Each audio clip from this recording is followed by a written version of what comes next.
자, 그러면 두 번째는 어떤 요소가 있어야 되느냐? 이성적 판단의 요소가 있어야 된다는 거예요. 이성적 판단의 요소. 이 이성적 판단에 관해서는 두 가지 극단적인 요소가 있다. 이제 그분이 이야기를 합니다. 첫 번째 요소는 이성이라는 거 아예 자체를 무시하는 거예요. 이게 왜 필요하냐? 믿음만 있으면 되는 거지. 이렇게 이제 나오는 겁니다.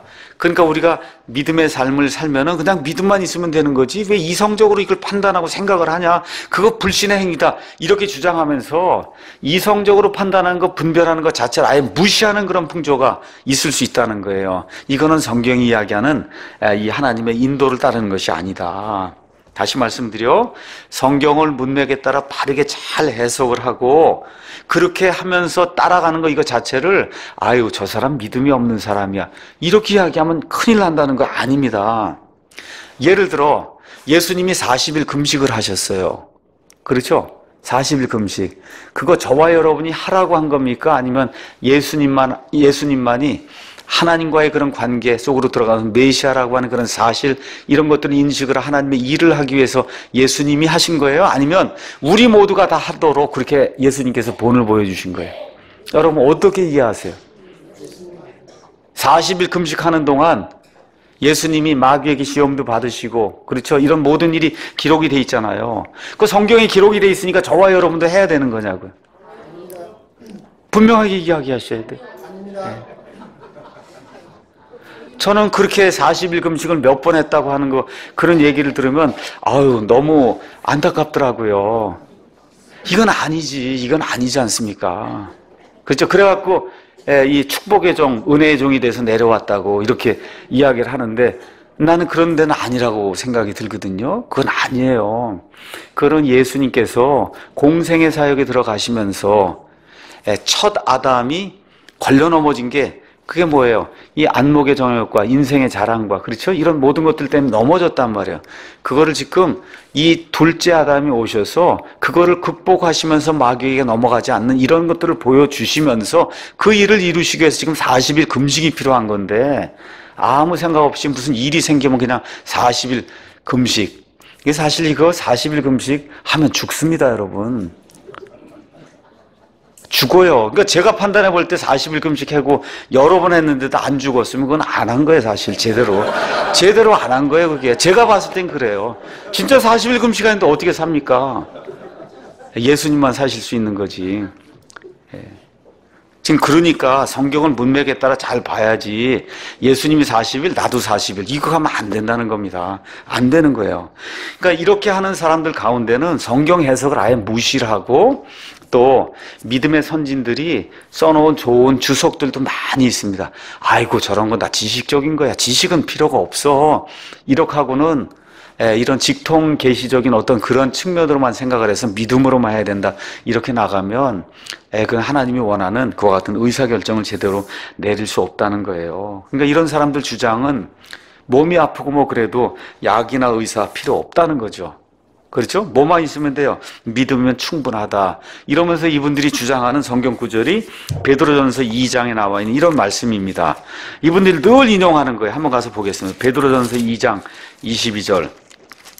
거기 가서 보니까 그분께서는 죄를 짓지 아니하시고 입에 교활함도 없으시며 욕을 당하시되 맞대어 욕하지 아니하시고 고난을 당하시되 위협하지 아니하시며 오직 의롭게 심판하신 분에게 자신을 맡기시고 친히 나무에 달려 자신의 몸으로 우리의 죄들을 지셨으니 이것은 죄들에 대하여 죽은 우리가 살아서 의에 이르게 하려 하심이라.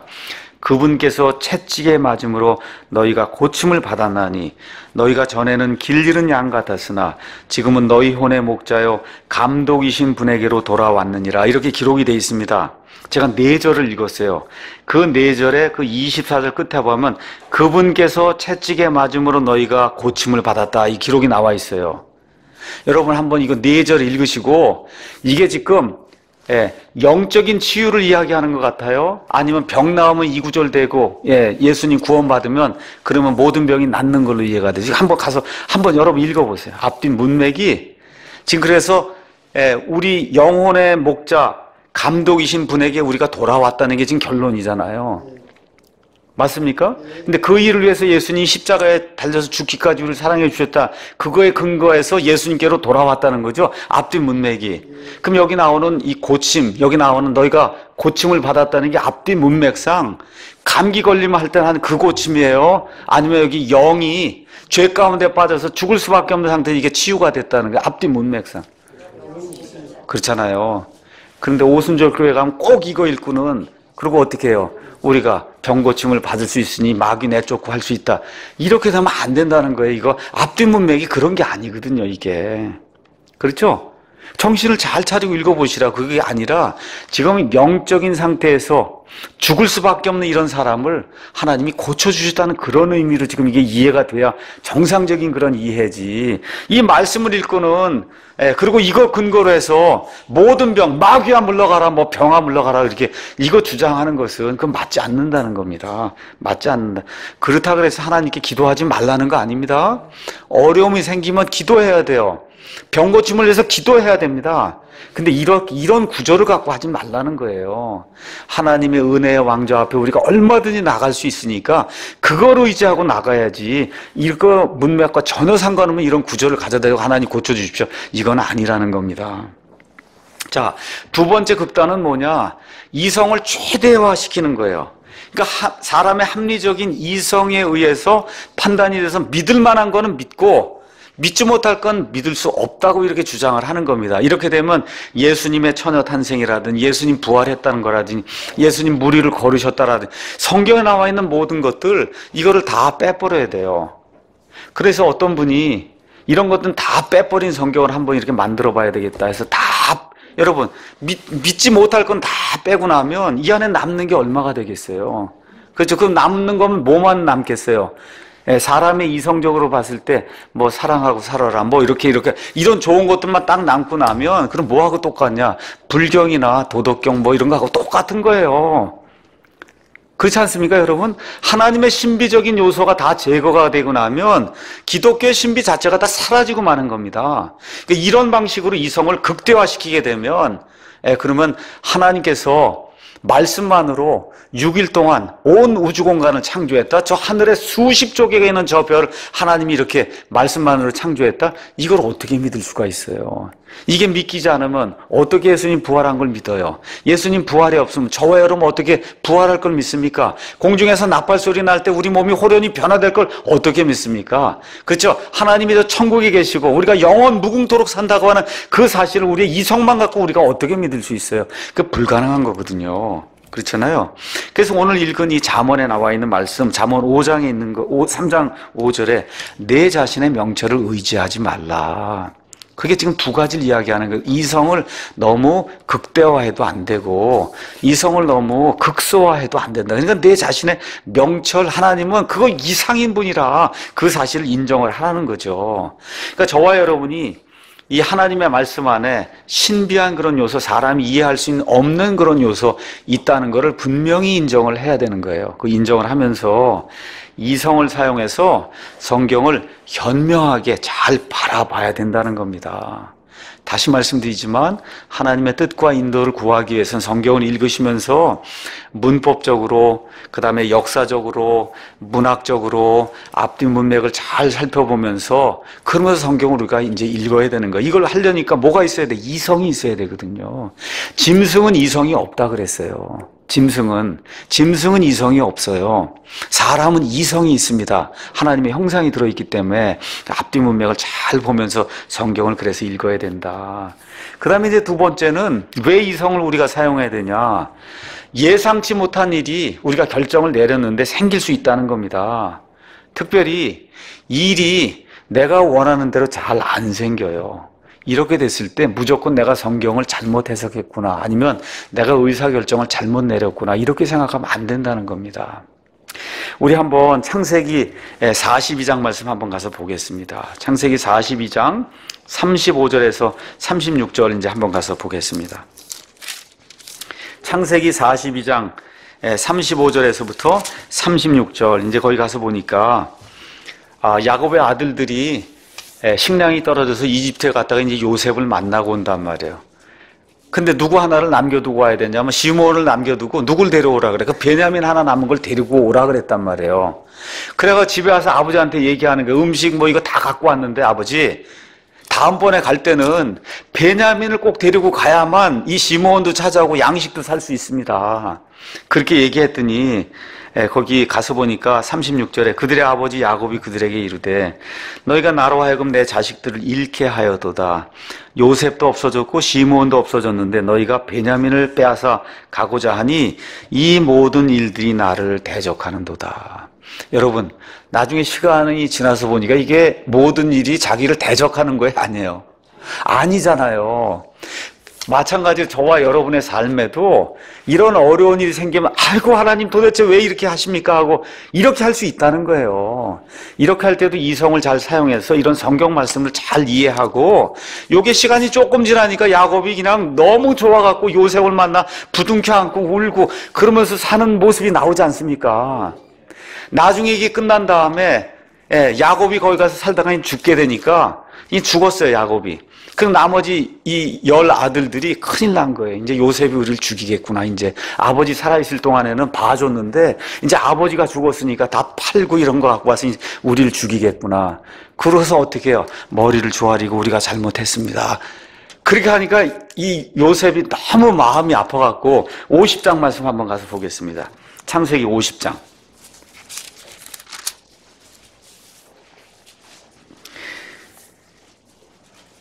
50장 17절 가서 보니까 형들이 이제 얘기하는 거예요. 내 형들이 내게 악을 행하였은즉 이제 원하건대 내 형들의 범법 곧 그들의 죄를 용서하라고 야곱 당신의 아버지가 그렇게 얘기했으니 이제 아버지를 파는 거예요. 아버지가 그랬다 유언으로. 그렇죠? 이렇게 해야만 용서하지 않겠냐. 그랬는데 이거 얘기를 듣고 19절에 요셉이 그들에게 이르되 두려워하지 마소서 내가 하나님을 대신하리이까 당신들로 말하건대 당신은 내게 악을 행하려고 생각하였으나 오히려 하나님은 그 일을 선이 되도록 계획하시고 이루셔서 이날과 같이 많은 사람들을 살려두게 하셨나니 그러므로 이제 당신들은 두려워하지 마소서 이야기하면서 내가 당신들과 당신들의 자녀들을 부양하겠다 이렇게 나오잖아요. 그렇죠? 이런 것들이 우리 삶 속에 일어날 수 있단 말입니다. 그러니까 이성을 잘 사용해서 성경을 이렇게 읽으면서 일이 안 될 때에도 이게 이성적으로 잘 판단해서 이게 하나님이 계획하시고 좋은 것이면 궁극적으로 하나님의 뜻대로 될 수 있다는 그런 마음을 가져야 된다는 거죠. 자, 그 다음에 이성을 왜 사용해야 되냐? 성경 말씀을 이렇게 읽었습니다. 기도도 했습니다.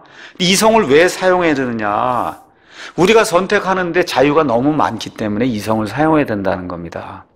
어저께인가 어느 형제하고 이야기했는데 그 형제 얘기하다 보니까 송도에 좋은 집을 이제 구매해서 이제 이사 간다고 또 이야기하시더라고요. 또 어떤 형제하고 또 이야기했더니 부천으로 이제 이사를 오게 됐다고. 그래서 아들이 그냥 교회에 가까우니까 너무 좋다고 그러고 그런 소식을 들으니까 저도 굉장히 기쁜 거예요.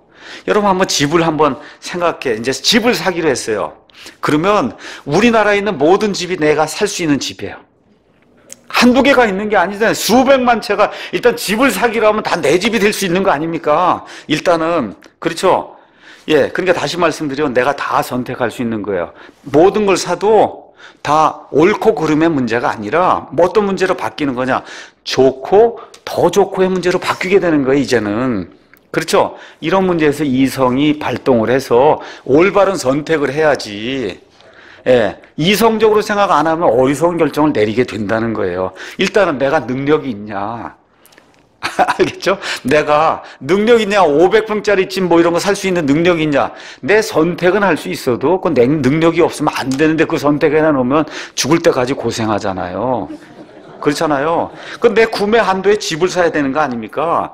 그게 안 되면 대출을 얻어서 사야 되는 거냐? 이자는 어떻게 갚을 거냐? 그렇죠? 이런 모든 것들 생각을 해야 되는 거죠. 또 가서 보니까 집이 엄청 싸요. 원래 이게 5억인데 지금 2억 5천에 판다 그래요. 그러면 생각을 해봐야 될 거 아니에요. 이게 무슨 뭔가 이걸 덥석 물면 뭔가 잘못될 수 있잖아요. 그렇죠? 그러니까 이게 생각을 잘하고 이성해야지 하나님의 뜻대로 모든 거 결정하면 된다 그래서 그냥 가서 물면 안 되는 거잖아요. 내가 직장이 서울에 있는데 저기 뭐 양주에 가서 어디 가서 한적한 데 살아야 되는지 서울 근처에 가서 조그마트로 거기 가서 살아야 되는지 초이스가 많단 말입니다. 그렇죠? 이제 이게 한국 집은 별로 이런 게 아파트이기 때문에 이제 문제가 없는데, 이제 미국에 가서 보면 미국 집은 1층, 2층, 3층이 돼 있어요. 3층으로 지하부터. 그러니까 계단이 이제 많이 있는 거예요. 그러니까 제 아내 같은 경우는 아이들이 집을 산다 그러면 얘들아 계단 없는 집을 좀 사라. 그러면 아니 우리가 가서 살 집도 아닌데 왜 그러냐고. 이제 저는 그렇게 얘기를 하죠. 나 아직 계단 많이 밟고 다녀서는 괜찮은데 우리 집사람은 부담이 되는 거예요. 애기 안고 이렇게 다니려고 하면. 그러니까 그것도 결정을 잘 해야 되는 거예요. 계단이 많은 집을 할 거냐, 계단이 적은 집을 할 거냐. 그렇잖아요. 그러니까 이성을 잘 사용해서 하나님이 주신 이런 많은 선택지 가운데 하나를 선정할 때, 그래서 이성을 잘 사용을 해야 된다. 그런데 하나님의 뜻이 하나라고 하면 이성을 동원할 필요가 있을까요, 없을까요? 없는 거예요. 어떻게 하면 되는 거예요? 엄청나게 넓은 숲 안에 그 바늘 하나가 떨어져 있거든. 하나님의 뜻이. 그것만 찾으면 되는 거예요, 그게. 그렇게 살면 엄청 불행하게 됩니다, 여러분. 알겠죠? 그 바늘 하나 찾으려고 죽을 때까지 고생해야 되는 거 하나님 그렇게 만들지 않으셨어요. 이 숲 전체가 하나님의 뜻 안에 지금 들어있어 뭐든지 해도 되는데 그 가운데서 내 능력과 내 주변 환경과 내가 이거 하게 될 미칠 영향과 이런 모든 거, 교회도 가깝고 직장도 가깝고 아이들 교육, 이런 모든 것들 다 판단하고 내 능력이 되는 거 판단해서 이게 집을 사야, 그래야 현명하게 해서 고생을 안 하게 되는 거잖아요. 이런 차원에서 이성이 필요한 거다, 이렇게 말씀을 드립니다. 예. 세 번째는 뭐가 필요하냐? 믿음이 필요한 거예요. 믿음. 자, 믿음은 기도도 사용했어요. 이성도 이제 잘 사용했어요. 그렇죠? 그리고 이제 좋은 결정, 말씀에 따라 이제 내리려고 돼요. 근데 왜 도대체 믿음이 필요하냐? 3장 6절 아까 가서 보니까 그렇게 하면 기도하고, 그렇죠? 그 다음에 이성적인 걸 잘 사용했어요. 이렇게 이제 하면, 그렇게 하면 그분께서 내 행로들을 지도하신다 그랬어요. 그냥 길이 하나가 아니라 행로가 여러 개가 있단 말이에요. 다닐 수 있는 복수로. 우리 킹제임 성경 가능한 한 복수 가능하면 하려고 한 게 이런 거예요. 그냥 내 길을 지도하시려가 아니고 내 행로들, 다닐 수 있는 이 초이스, 선택지가 많은데 이 모든 길들을 인도하신다는 겁니다. 근데 이 말을 오해하면 안 된다는 거예요. 우리 믿는 분들이, 저를 포함해서 많은 분들이 하나님이 내 길을 인도하실 거야를 어떻게 해석을 하냐, 이제 앞으로 이렇게 결정을 내리면 탄탄대로만 열릴 거다. 알겠죠? 성경 구조를 이렇게 이해하시면 안 된다는 거예요. 실제 성경에 가서 보시면 여러분, 바른 길로 가면 엄청난 방해물이 나타나게 돼 있어요. 저와 여러분이 하나님께서 말씀 보존해 주신다 그래서 그 보존된 말씀이 여기 있습니다 하고 이게 하나님이 보존해 주신 말씀이라 바른 길로 가려고 하니까 여러분 탄탄대로가 열립니까? 엄청나게 어려운 길이 열려요. 어떠세요 여러분? 엄청나게 어려운 길이 열려요. 그래도 지도해 주신다는 거예요. 그 뜻이 탄탄대로만 열리는 게 아니다. 성경적으로 가서 보시면 디모데후서 3장에도 그렇고 말씀이 뭐라고 얘기해요? 하나님의 뜻대로 살고자 하는 자는 핍박을 받을 수밖에 없다. 동성애 반대하면 싫어해요. 사람들이 싫어합니다. 그렇죠? 올바로 하나님의 성경 무호성, 지금부터 500년 전 400년 전에 청교도들이 믿던 성경 무호성, 하나님께서 보존해 주시고 완전한 말씀이 있다고 하는 그 말씀, 지금 그거 주장하면 바보라 그래, 어리석다 그러고. 그래도 우리가 아닙니다, 이게 옳습니다 하고 지금 이 믿음 따라 이 교회 하고 있는 거 아니에요? 맞습니까 여러분? 사람들이 그게 반대하고 극심히 반대해도 하나님이 그 행로들을 지도해 주신다는 거예요 여러분. 지금 그게 뭐가 필요한 거야? 믿음이 필요한 거야. 이때 믿음이. 왜 그래요? 하나님께서 성경 무호하다고 말씀해 주신 걸 내가 믿는데 사람이 핍박을 해도 이 길이 옳기 때문에 하나님이 지켜주실 줄로 믿습니다, 이렇게 나가는 게 저와 여러분의 믿음 아닙니까? 이렇게 되는 게 그런 차원에서 믿음이 필요한 거다. 다시 말씀드리면 기독교는 손쉬운 인생을 약속하는 종교가 아닙니다. 좀 싫죠, 듣기가. 그렇죠? 근데 진짜 그래요. 진짜 그렇습니다. 우리 방해하는 사람이 나타나서 골탕 먹이고 지금 그런 게 지금 1년 한 2, 3개월 되고 있어요. 이런 모든 것들 이렇게 겪으면서 모든 것들이 하나하나 다 누명이 이제 오히려 벗겨지고, 앞으로 우리가 이런 일들을 정말 겸손하게 신실하게 사람을 이렇게 배려하고 살리는 그런 쪽으로 일을 하기 위해서 하나님이 어떻게 길들을 잘 정리해 주시는 거로 그렇게 판명이 나는 겁니다. 그래서 정말 사람을 살리고 우리 한국 사람들 살리고 구원하는 그런 길 하나님께서 더 크게 열어주시기 위해서 이런 모든 가지들을 제가 부족하게 행했던 것, 또 저와 여러분 부족하게 보지 못했던 이런 것들, 정말 모든 성도들을 살릴 수 있는 그런 길이 무엇인가, 올바른 것을 가지고도 이걸 할 수 있도록 눈을 열어주신 것으로 저는 그렇게 판단을 내리고 하나님께 감사하고 있어요. 그래서 우리가 옳은 것을 추구한다 그래서 반드시 탄탄대로가 열리는 것이 아니다. 그럼에도 무슨 믿음이 있어요? 이것은 하나님이 원하는 거기 때문에 하나님이 반드시 이루어 주실 거라고 하는 그런 믿음을 우리가 갖는 겁니다. 또 하나, 우리가 이렇게 결정을 내리고 그 다음에 기도도 했습니다. 이성적으로 판단했습니다. 그럼에도 불구하고 항상 우리 결정이게 했을 때 화평이 오는 건 아니라는 거예요. 많은 분들이 이제 결정 내릴 때 난 마음에 화평이 있었어. 그래서 결정을 내렸어. 그거 틀린 얘기는 아닙니다.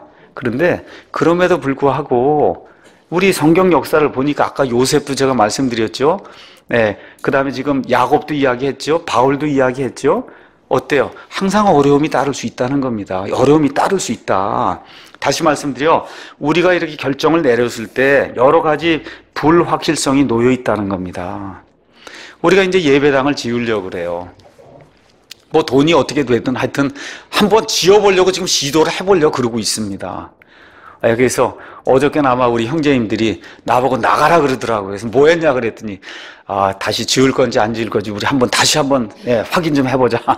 이렇게 이제 하셨다 그러더라고요. 자, 어찌됐든 우리가 이제 예배당을 지어보려고 그래요. 자, 이렇게 지으려고 할 때 짓는 가운데 예를 들어 내년 뭐 3월이고 언제까지 짓는다.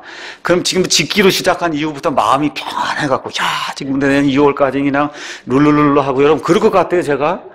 여러분 그러실 것 같아요? 그냥 아침부터 저녁까지 도대체 무슨 일이 생기고 어떻게 일이 생기지 않도록 해서 이게 재정이 다 되고 이렇게 해서 꼭 지어야 될 텐데 이걸 더 내년 2월, 3월까지 해서 입당할 때까지 계속 그러지 않겠어요? 여러분과 제가 올바른 의사결정을 내리고 하나님의 뜻이고 분명히 기도했고 이성적으로 판단했고 돈도 다 마련해서 어떻게 다 해야 되겠다 했지만 들어갈 때까지 여러분 매일같이 마음이 평안하겠냐고요? 아니잖아요. 사고가 나지 않아야 되겠다. 뭐 해야 되겠다. 가서 가슴 졸이고 그래서 그때 가서 이제 하나님 원하시면 입당 예배 드릴 거 아닙니까? 그런 거라는 거예요. 우리의 삶이. 그렇게 마음이 불안하고 이렇게 하는데도 불구하고 믿음이 뭐예요? 이것이 올바른 것이고 하나님이 기뻐하는 것이면 이럼에도 불구하고 하나님이 이루어 주실 거라는 확신을 가져야 이 일을 할 수 있다는 겁니다. 여기에 우리의 믿음이 이제 들어가는 거다. 그래서 이런 일들 올바로 결정을 내리고도 회의가 생길 수 있고 마음에 불안감이 생길 수도 있고 이게 정상적인 그리스도인에게도 얼마든지 일어날 수 있다. 이거를 극복할 수 있는 건 그게 믿음이 거기서 온다는 거예요. 거기 믿음이 필요하다는 겁니다. 그렇게 하면 그분께서 내 행로들을 지도해 주신다는 겁니다. 내 행로들을. 그래서 히브리서 11장 1절 가서 보니까 믿음의 정의를 이렇게 이제 표현했습니다. 우리 한번 가서 11장 1절 이제 보겠습니다. 이제 믿음은 바라는 것들의 실체요, 보이지 않는 것들의 증거니 그것으로 장로들이 좋은 평판을 얻었느니라 라고 이야기하면서 사도 바울이 히브리서 11장 1절부터 자그마치 40장을 할애해서 누구부터 아벨부터 시작해서 구약시대 믿음의 그 행로들을 따라 걸었던 모든 사람들의 이야기를 거기 적어놓고 있어요. 한번 보세요. 아벨, 믿음으로 살다가 여러분 죽임을 당해서 형에 의해서. 그렇죠? 노아 120년 동안 방주 마련하다가 사람들한테 아주 그냥 비웃음거리가 됐습니다.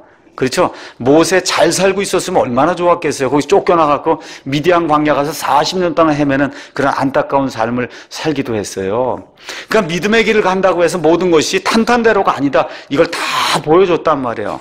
그러고 난 이후에 12장에 가서 뭐라고 이야기하느냐. 12장에 그러므로 증인들이 이렇게 큰 구름을 이루며 또한 우리를 둘러싸고 있으니 모든 무거운 것과 너무 쉽게 우리를 얽어매는 죄를 우리가 떨쳐버리고 인내로 우리 앞에 놓인 경주를 달리자. 그렇게 하면서 우리 믿음의 창시자요, 우리 믿음의 완성자이신 예수님을 바라보자. 그렇게 이야기하고 있는 겁니다. 여기에 믿음이 있다는 거, 그걸 저와 여러분이 꼭 기억을 해야 됩니다. 다시 말씀드려, 하나님이 배후에 하시는 일은 아무도 보지 못한다는 거예요. 보지 못하기 때문에 믿음인 겁니다. 여러분, 보지 못하기 때문에 믿음이 필요한 거예요. 오늘 어떤 한 형제가 방문했습니다. 지난주 아침에 제가 그 말씀 읽어드렸잖아요. 누가 이렇게 했어, 이렇게 했다. 글쎄 그 형제가 오늘 방문을 했더라고요. 방문을. 그래서 그 형제가 오기 전에는 내가 믿음의 눈으로 그 사람을 봤어요. 보지 못했으니까. 근데 오늘 와서 보니까 얼굴도 이렇게 만져보니 이제 믿음이 아니에요. 이 사람은. 믿음이 아니다. 만져봤고 이렇게 생겼고 이렇게 멋있게 생겼고 다 봤으니까 이제 믿음이 아니잖아요. 이거라는 거예요 지금.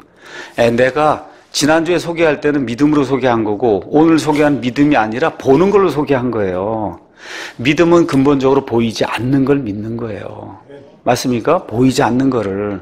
그렇기 때문에 우리가 하나님의 이 믿음을 가졌다고 이야기할 때는 모든 거 다 이렇게 하고 100% 확실한 거 그렇게 하면 그 믿음이 아니라는 겁니다. 그래서 거기 아브라함에 대해서 이제 설명을 하면서 8절에 11장 8절에 믿음으로 아브라함은 부르심을 받아 훗날 상속재산으로 받게 될 것으로 나가면서 순종하였고 자기가 어디로 가는지 알지 못한 채 나갔다. 우리가 예배당을 이제 정말 짓는다고 혹시 그렇게 해서 짓게 되면 지을 때까지 믿음으로 나가는 거예요.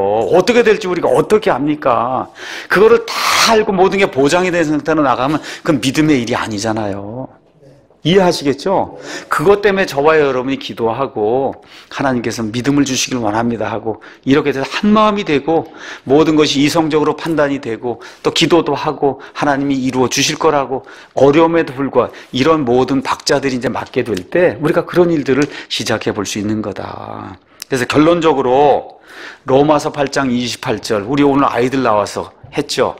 우리가 알거니와 하나님을 사랑하는 자들 곧 그분의 목적에 따라 부르심을 받은 자들에게는 모든 것이 100% 합력하여 선을 이룬다. 그렇죠? 이러한 마음을 가지고 우리가 우리의 믿음 생활하고 그러면서 사는 가운데 여러 가지 결정사항이 있잖아요. 그렇죠? 이런 모든 것들도 이렇게 궁극적으로 선하게 이루어 주시겠지 이렇게 하고 의사결정을 내려야 된다는 거죠. 그러니까 다시 말씀드려 우리의 지혜롭지 못한 결정들도 하나님이 선하게 바꿔 주실 수 있다고 믿는 거예요. 그래서 제가 무슨 말까지 했어요? 심지어 죄를 지어도 그게 나중에 하나님의 영광이 될 수 있도록 해야 된다. 이거 어려운 거예요. 여러분, 죄를 지으라고 조장하는 거 아닙니다. 다윗이 반음죄와 이와 같은 살인죄까지 졌지만 다윗의 기사를 통해서 저와 여러분이 엄청난 은혜를 누리잖아요. 그렇잖아요.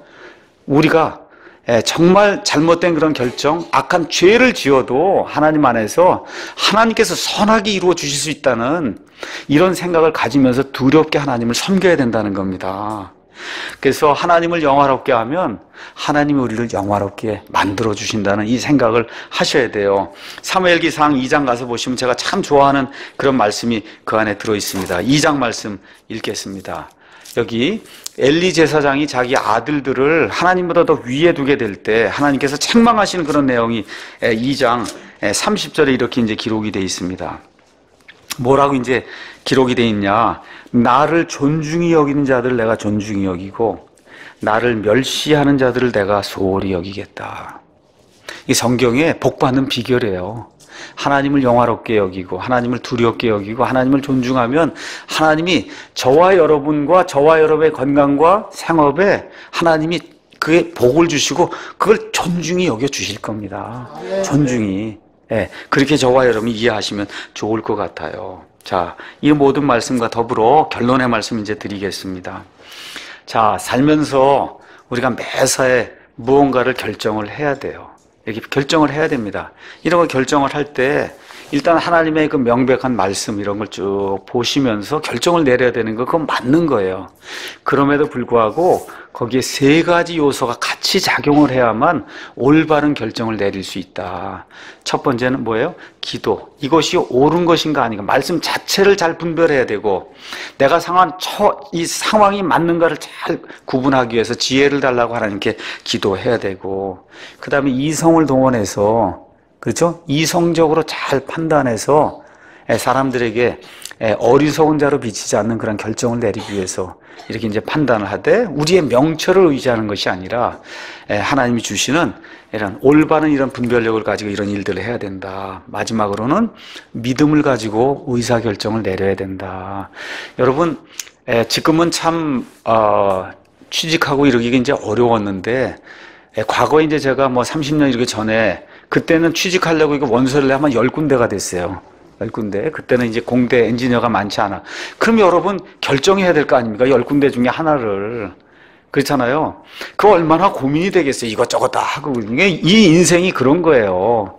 배우자 선택하는 거, 집 이사 가는 거, 그래서 아이들 학교 보내는 거, 심지어 교회 여기 오는 거, 성경 선택하는 거. 그렇죠? 우리 교회 같으면 예배당 짓냐 마냐 뭐 등등 여러 가지가 다 결정을 해야 되는 건데 마지막으로 끝에는 모든 것이 합력하여 선을 이루어줄 줄로 믿고 저와 여러분이 결정을 내려야 된다는 거죠.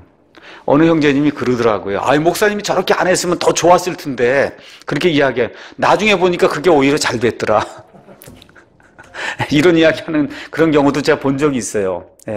그러니까 하나님 안에서 우리가 올바른 거 믿음에 있는 그대로 이야기하고 내 진심을 그대로 다 이야기하고 그대로 지키려고 노력을 하고 여기서 오해가 생기거나 이런 것들은 하나님이 풀어주실 줄로 이렇게 이해를 하시고 그 우리의 의사결정을 내리게 될 때 그것이 하나님을 기쁘게 하는 그런 일이 될 수 있다. 저는 분명하게 그렇게 이야기할 수 있습니다. 제 삶이 뭐 별건 아니지만 하여튼 지금까지 살아온 그런 삶을 내 아이들을 이렇게 키워오고 집을 유지하고 교회를 이렇게 하고 성경 사역을 하고 교회를 하고 이런 모든 것도 별거 아니지만 이렇게 이제 돌이켜 이렇게 봤을 때 맨 끝에 하나님께서 나의 행로들을 밟는 거 저도 죄덩어리고 죄 많이 짓고 삽니다. 지금도 많이 짓고 있고요.